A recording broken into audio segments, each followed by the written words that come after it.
Today on episode number 260 of the Teaching in Higher Ed podcast, Dr. Zoe Wood shares about a shipwreck, a Fakesbook, and a wish. Produced by Innovate Learning, maximizing human potential.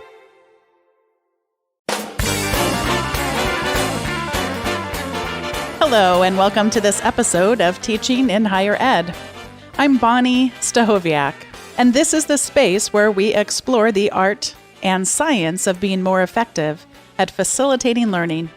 We also share ways to improve our productivity approaches so we can have more peace in our lives and be even more present for our students.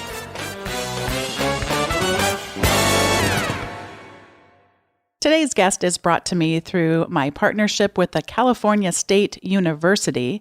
We have partnered together to come up with a faculty innovation and leadership podcast series, and this is a little bit like season 2, although we're not breaking them into seasons quite like that, but it's just fun to have renewed this commitment to each other and to bringing these wonderful experts to you.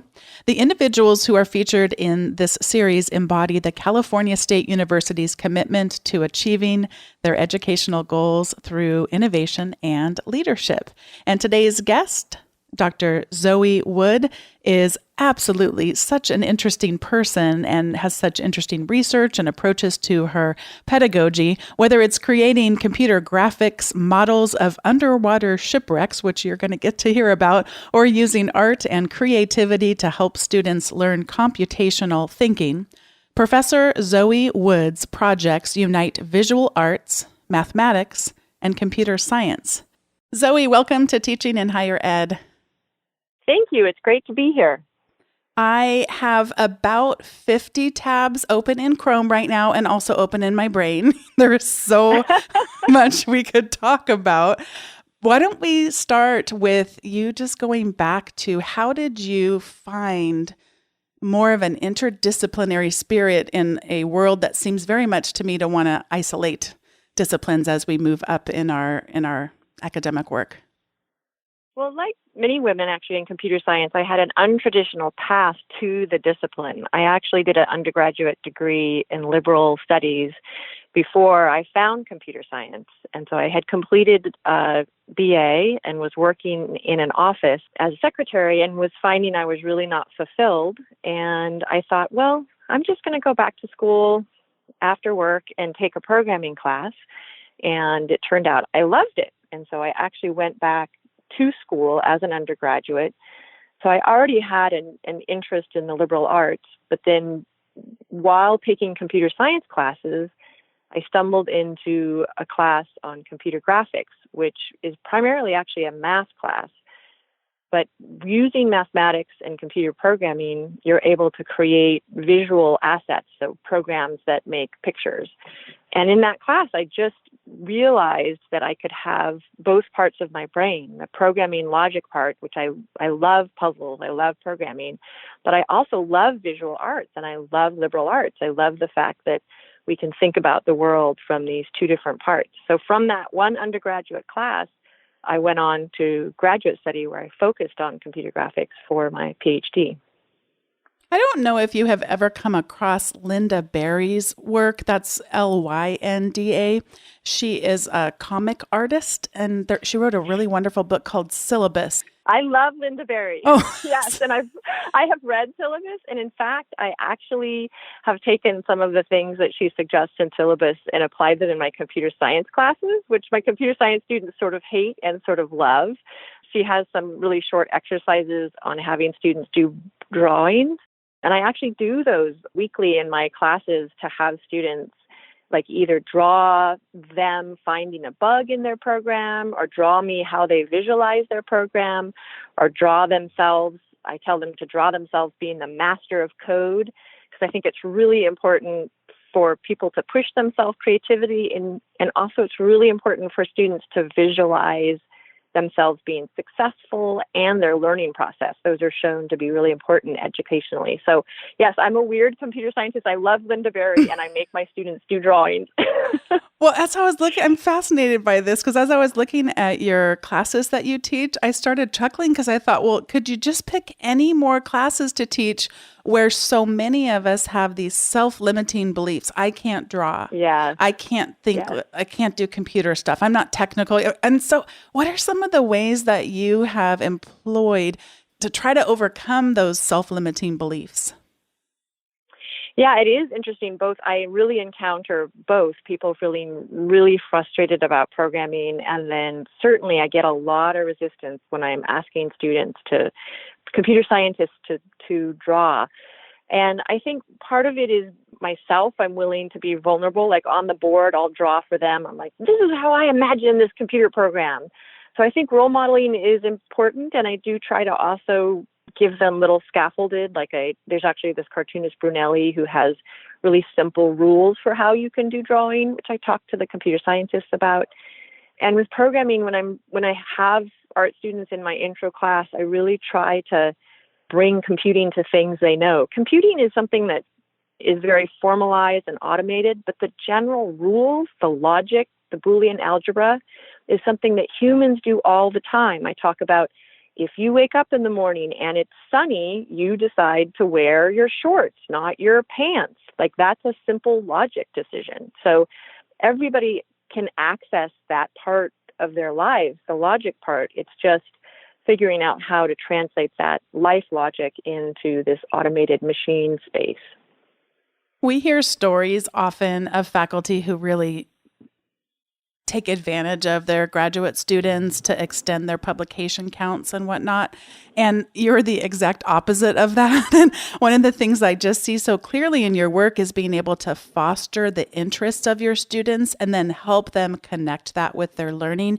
You seem to do that with third graders and 30-year-olds, and I suspect well beyond that. Could you talk some about how you go about doing that? And also, was it something you were always naturally good at, or did you have to make some mistakes along the way? Well, I've certainly made mistakes. That's part of learning. But I do think I have always, at the heart, I feel it's a privilege to teach. Being able to engage with students who are all such unique individuals is a privilege. You get to share a part of their life and their learning. And so I always love when students come and say, I want to do a project. And I say, well, I can say these are the projects I'm interested in working on. But what class have you loved the most? I mean, in working on projects with students, I have the freedom to say, this is your chance to do anything you want to do. Your job, they're going to tell you what to do. And most of your classes, they've told you what to do. But let's find something that you want to do. And I certainly find that if students are engaged with something they're more passionate about, they'll actually do more work. It's like secretly an academic trick to make them do more work. But it's also the right thing to do because it's good for people to explore their passions. And I love having the opportunity to see what students create.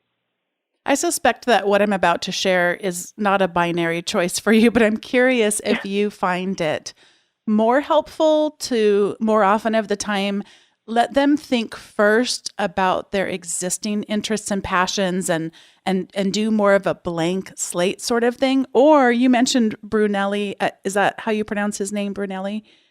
I believe. I've only seen it written. Okay, so well, good. Yeah. We're in the same boat because he was also talked about in Linda Berry's syllabus, so I'm familiar with those rules for drawing. And to me, as one who is apprehensive sometimes about drawing, I liked that I could take these rules and then see her examples. I actually drew on my iPad the cover of her syllabus book. And of course, it doesn't look exactly like hers, but I had something to model from. So I'm wondering, as we, as educators, better to show, here's 5 samples of students who have done this in the past and ways that they engage their passions, or just that then narrows them down too much and they feel stuck. Well, there is this great saying that creativity loves constraints, and I have definitely found that to be true, that it is easier for people to be creative when you do constrain them a little bit. And so I do a lot of showing people past projects or talking about things I'm interested in, and a lot of times they'll take it in a different direction than what I've pitched, but I think it does help to have some structure to say, this is, it should be within this. But there's always the rare student. I mean, I had one senior project where the student was just completely adamant that he wanted to come up with a mathematical model for the way gophers dig their holes. So, which I would have never thought of. And so I was like, okay, great, let's do it, but that's the rarer student. More often it is a process and a discussion, and we look at examples and it's a discussion. But sometimes people know exactly what they want to do. You have another way of sparking our imagination, and that is by taking us to a context that's very different from the one that we live in. Could you take us underwater and tell us a shipwreck discovery story? Absolutely. That's been a part of my work with two fabulous colleagues, one in robotics at Harvey Mudd, that's Dr. Chris Clark, and one in marine archaeology, Dr. Timmy Gambine at University of Malta. And just via academic connections, the three of us have spent 7 years working together on mapping in underwater, either on land or in the coastal waters of Malta. And the most recent project was specifically 3 years focused on the intelligent search and mapping of shipwrecks. Dr. Gambine's main focus as a marine archaeologist is finding and preserving these shipwrecks. Malta was heavily bombed in World War II, so there's actually a significant amount of World War II marine archaeology in the coastal waters of Malta. And so in this project, myself and Dr. Clark brought joint teams of students from Harvey Mudd and Cal Poly to Malta, where we would spend the summers developing the algorithms and actually doing field work, looking for shipwrecks and working on acquiring data to model them as computer graphics models. During one of our days, we were doing field study in a region that Dr. Gambine thought might be of interest but hadn't been scanned very well. And we came back and were looking at the sonar data and saw something that looked a little bit like maybe an airplane. So we were excited, but we were like, okay, well, you also see lots of sort of bumpy things on the sonar of the ocean bottom. When we went back, we actually had trouble finding the exact location, because finding something on the ocean bottom, even with GPS location, is difficult. But we were deploying the AUV. And finally, in one of the scans, we were in a high-resolution scan, we found and we saw this shape, and we were like, we really think this is something of interest. And so we shared the data with Dr. Gambine, and he agreed with us that he thought it was something worth investigating. So he arranged for a dive team to go to the site. And we were all super thrilled when he and the divers came back and confirmed that indeed we'd found a rare World War II biplane that was used for torpedo bombing. It actually is a plane from the 1930s called a Fairey Swordfish. But it was used in World War II for torpedo bombing, because torpedo bombing is quite difficult, and these 1930s biplanes were actually quite good at it. So it was super exciting. Everybody, the whole team was just ecstatic that we'd actually not only been able to contribute to our fields of computer science and robotics, but we also were able to contribute to marine archaeology in terms of the history of Malta. So it was a really exciting day.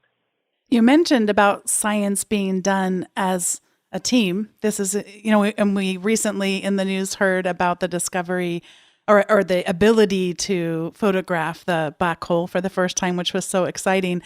You're sharing this story, and if we were to try to describe in as precise means as possible, well, maybe it's not that precise, but I'm thinking about the parallels between what you just described and group projects, which most students describe as hell on earth, when they're in college. Like, there's all these memes on Twitter about, of course, now I can't think of any of them, but what do you think about that? Where do those parallels exist, where you think, yes, we're developing these abilities to collaborate, how critical that is for science, yet how are you able to negate some of the just real flaws in the way most of us approach group projects in our classes? Yeah, that's definitely always an ongoing challenge with students. Certainly, most scientific work is done in large teams. We're stronger when we're together, working across institutions and across diverse teams. There's lots of interesting research that shows that diverse teams actually produce better work than more homogeneous teams.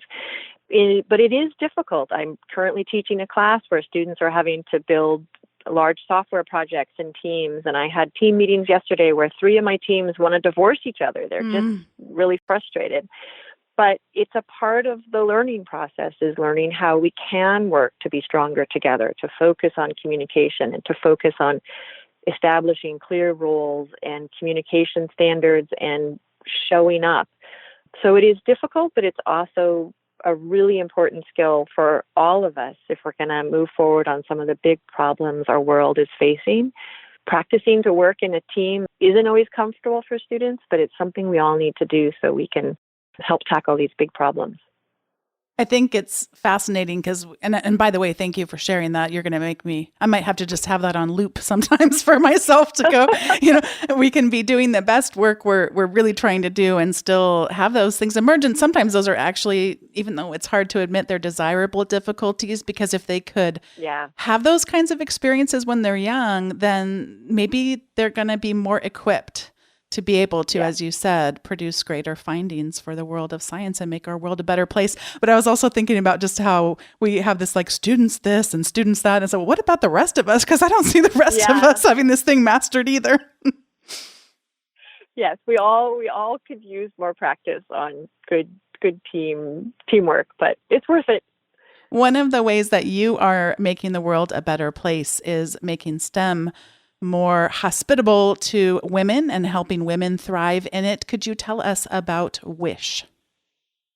Yes, so WISH is this fabulous student club. It was founded by 2 Cal Poly students who showed up in my office, and they had just come from baking cookies with each other because they were feeling sad about how alone they are in their classes. And they came from their cookie baking session and said, we need a student club to help women have a sense of community so that we can feel better. At that time in our department, there was only 9% of the computer science majors were female, and it was very isolating. I typically would have either 1 or no female students in most of my classes. And so that was 12 years ago, and WISH is now hundreds of students, and we have at our department increased the female participation to closer to 24%, which is much better. We still have work to do, but it's fantastic to be seeing these groups of women coming through our curriculum. And WISH is really founded on the idea that for people to survive in sometimes a difficult computer science environment, they need community. They need a place where they feel a sense of belonging and support. And WISH is open to male allies. We have some amazing male allies, that students and faculty that help with WISH, but in general, it's focused on helping women feel that sense of belonging in computer science so that they can contribute to these diverse teams solving big problems. I had a chance through this partnership with California State University to talk to Karina Garbisi and Eric Helgren back on episode 246. And one of the things that both of them emphasized that they had observed about women in science is that there's a multiplier effect when you help young women see that their knowledge and skills can serve others. And this also came up for marginalized populations as well, just how instead of it being about me and that more individualistic culture, then I can be about us. And you've already mentioned that as many themes during our conversation. I'm wondering if you've also seen this orientation towards service to help overcome some of these barriers. Yeah, that's something that's been established in computer science as one of the key factors for helping underserved populations feel more successful, is for them to have a really good map of how what they're doing in the classroom, which can be abstract, can be applied to the real world. And so that's part of why I am really passionate about having undergraduate students participate in research, because research does tend to have these broader applications where you can see where what you're doing actually can be applied. Computer science can be quite abstract, with some faculty designing curriculum like, we're going to count how many times this letter shows up in this file, which is good practice for basic skills, but students can get lost in why does that matter. So certainly having projects that can be applied to a real world setting is definitely more appealing for all students, but in particular, if you're an underserved student struggling to see how you fit in with the culture, it can be extra important to see what I'm doing will have an impact in the world. Absolutely. One of those things about the rote exercises like you just described, and it comes up in discipline after discipline, whether you're talking about teaching someone how to write, how to do math, how to be a computer scientist, is that not only do we not know why this matters, but then we don't build up the competencies to be able to solve the more complex problems, because we're just used to someone presenting us with a problem and not always formulating some questions of our own. Because then when you have the question, it's like, oh, wow, now that I have a question, I actually have to figure out how it might be answered. And that's one of the ways I suspect your teaching really helps to contribute to building that critical thinking that helps us explore more of the mysteries we want to examine. That's certainly one of my goals in terms of good educational pedagogical practices. They talk about scaffolding, and one of the important parts in scaffolding is not only helping a student who couldn't do it before, but also fading. Fading is at the stage of scaffolding where you back off and let them do it themselves. And in almost all my classes, there's a final project of the student's choosing, and that final project is the student taking the concepts from the class and applying it to a new, mostly computer graphics application that they have to build using what they've learned. And it's fantastic. I see the best work, but it does mean that I end up with 30 different projects I'm trying to advise and tell people, well, look at this reference, look at that reference. Students are great at finding stuff on their own, and it all works out, but it does definitely have the cost of the hard part about the fade is, making sure that students are on the path to be successful without you telling them the recipe to get there. I find that fading part very challenging sometimes too, because I want to be of service. I want to be helpful. And yet sometimes if I can find a way to not be helpful, I'm actually going to help them learn more, but it's very hard. It's very hard. Yes, absolutely. Absolutely. When we talk about interdisciplinary work, there are many challenges that any of us might encounter within our discipline, and we're trying to go out and collaborate with other disciplines. You have a new minor there, semi-new, called Computing for the Interactive Arts, and I'd love to have you share a little bit about the background of that, but also some of the challenges you were able to overcome with doing such a complex thing. Yes, I love this little minor. It's a cross-disciplinary minor between computer science and the art and design department at Cal Poly. And it organically came from, in the computer graphics courses, students are developing these assets, and they've learned to program very well. But when they would interview an industry, I had industry tell me several times, your students are technically amazing, but they don't have an eye. They don't have an eye, and which I myself, as a primarily computer scientist, had to be like, what does that mean?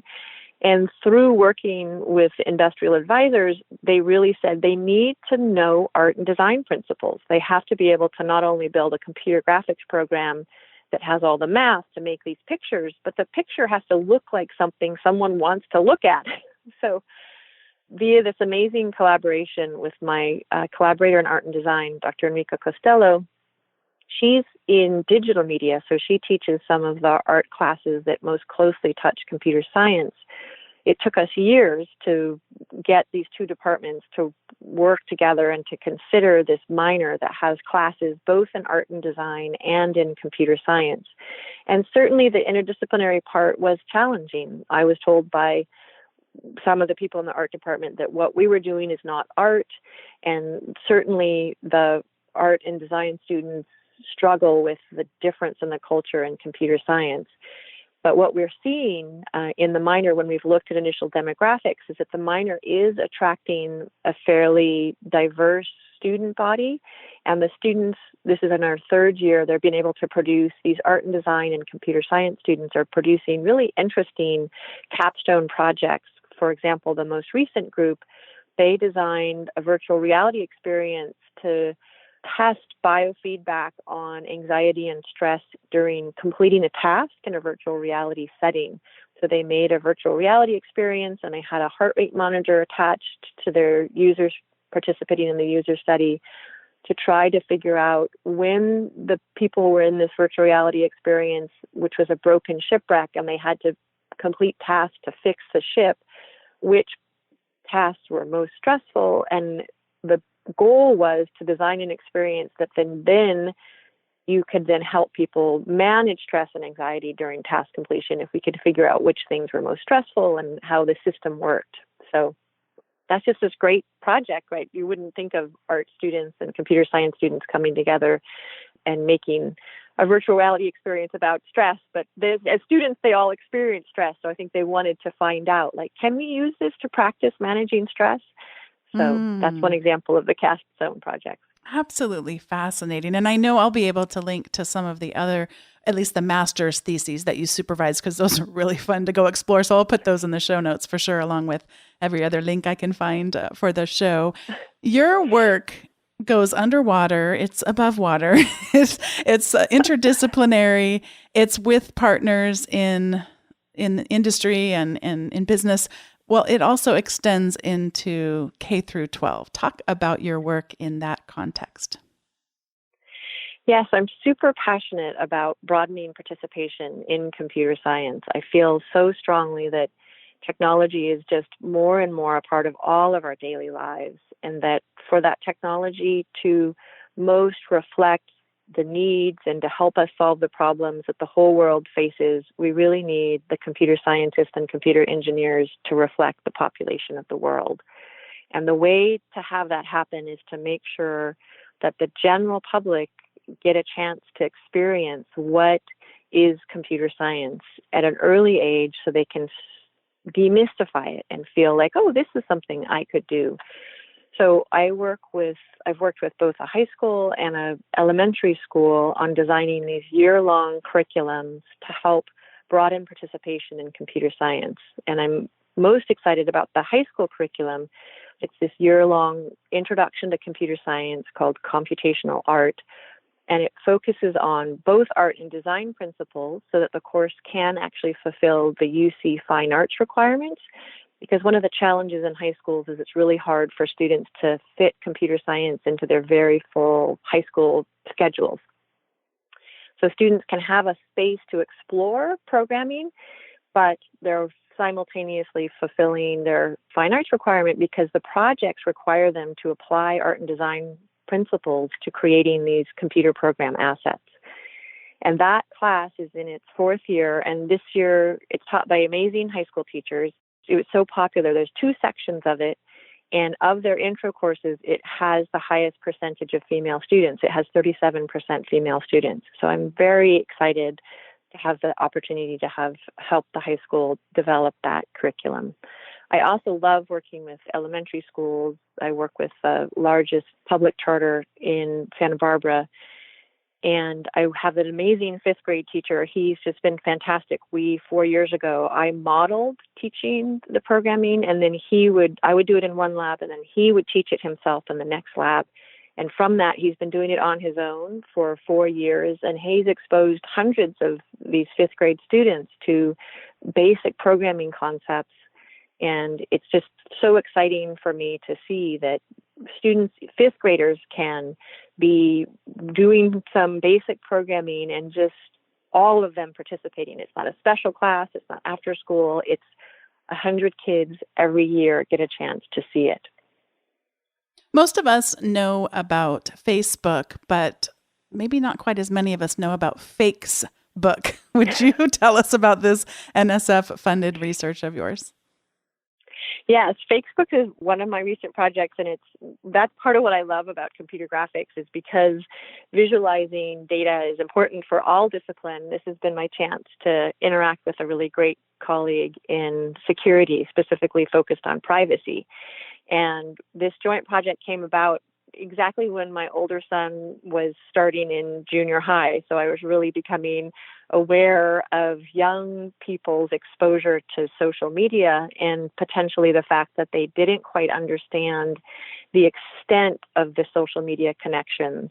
So Fakesbook is designed as a social media platform for teaching. It's been used for 2 summers in a summer program focused on high school and middle schools, teaching them computer security concepts.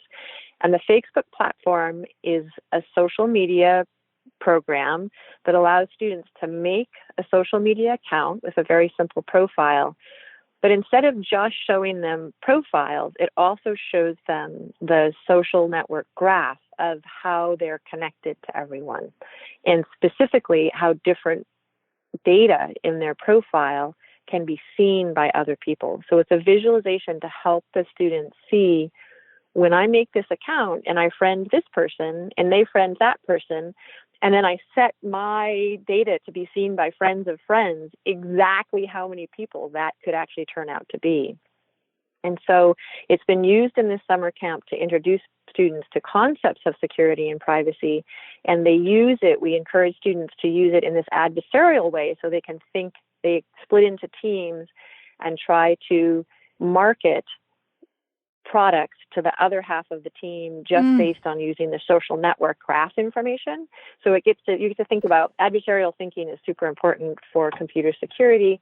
It's an important concept for computer science in general, but students really like that. They like to use the graph they've built and then figure out how they can get information about other students and figure out what they should try to sell them, which is an exposure to much of what social media platforms are actually doing. Before we get to the recommendations segment, I want to thank today's sponsor.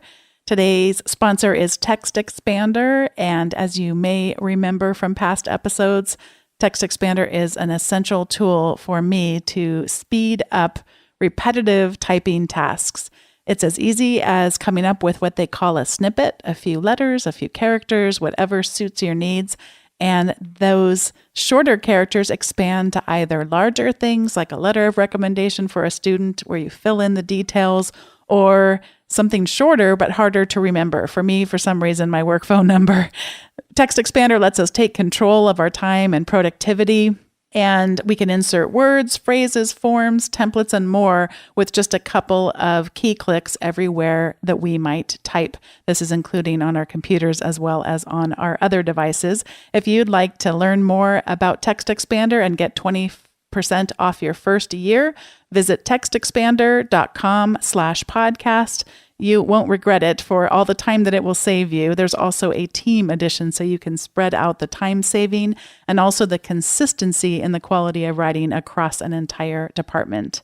Again, that's textexpander.com/podcast, and let them know that you heard about their service from Teaching in Higher Ed when you visit. Thanks again to Text Expander for sponsoring today's episode. This is the time in the show where we each get to share our recommendations. And mine is pretty simple, but I will tell you, it saves me so much time, and I think also helps respect other people and other languages. And that is to find a shortcut for accent characters that you use frequently. Most of us, when we want to do some kind of a special character, if we're in Word or whatever we're using, we'll go up and insert special character, and you have to search all over for whatever it is through all the various font types that they have and all this stuff. And instead, in the case of a Mac, which I am on right now, you have a special character above the E in your name. So I didn't have to go fumbling through any menus. I just hold down the letter E on my keyboard, and then up pops the numbers 1 through 7 with all the different kinds of special characters that might be above an E. And in your case, it's 4. So then I press the number 4, and there is an E with a accent or diacritics. I'm not sure if I'm saying that right, but the special accent that's supposed to go above your name. So when I emailed you, and then when I have in the show notes, it's your actual name, not just the simplified version of it. And then I did find on Windows keyboard shortcuts for international characters on Windows. I'm sorry to report to my Windows friends that it isn't quite as simple as holding down the letter like E or A or I, but there is at least a keyboard shortcut you could have if there's one that you use pretty frequently. So that's my suggestion, is to learn the shortcut for accent characters. If you're on a Mac, you're going to have a little easier time, but that's okay. There's a lot of things PCs can do that us Macs can't do as well. So, and then I get to pass it over to you for your recommendations. I know you have some good ones. Well, first, I want to say that's awesome, and thank you so much. I do actually appreciate that you took the time for that. It really it means something. So thank you. Oh, you're welcome. So for recommendations, I would say my first one is a cultural recommendation. I have to say I am so excited about Spider-Man Into the Spider-Verse. I want to recommend that everybody go see that movie if they haven't. It's, for myself as a computer graphics nerd, it was so exciting to see the visuals in this movie where they're taking 3D computer models, but they're rendering them, they're drawing them with these amazing odes to much of the beautiful ways that comics and graphic novels render their scenes. And they did some really interesting animation work in terms of how making things look more like a comic look, like not animating the main characters in every frame. And they did some amazing rendering styles. That movie has just unbelievably creative visuals from my perspective as a computer graphics researcher. And it's a really great story just about kids and diversity and heroism. So that's my cultural plug, is everybody should see Into the Spider-Verse. And I also have a recent research paper in computer science about metacognition, and that one of the challenges early students have is actually understanding the problem prompt. So for me, it's making me rethink about computer science education. And when students are struggling, one of the things that's hard for all of us is to figure out what is the problem. We sometimes as teachers focus on, they don't understand the solution, but the first part of solving any problem is really decomposing that problem into understanding what data is important, what is the input, what is the output, and what does this problem look like a past problem? So thinking about that actual formation of understanding the problem. So that research paper has been interesting in terms of really thinking when you're teaching, that is part of what you're helping somebody understand, is what are you actually asking them to do? Love it. And you have one more, I think. I do. There's actually 2 videos of 2 art. One is a physical art installation that I have found really inspiring in terms of the visuals. And then the other is actually a computer graphics art video, likewise, it's a really great representation of what happens when you have artists working in a digital space and that kind of really cool creative visuals they can create. So those are 2 cool little short videos, I think, that I'm finding inspiring in terms of thinking about cool visuals.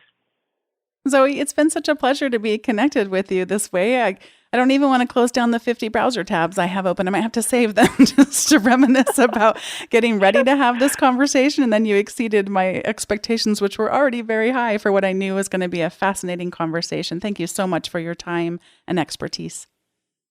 Well, thank you. It's been super fun to talk. I love that you actually brought up Linda Berry, because she is someone who is very inspirational to me. So I feel really great about our connection. Thank you so much for the time.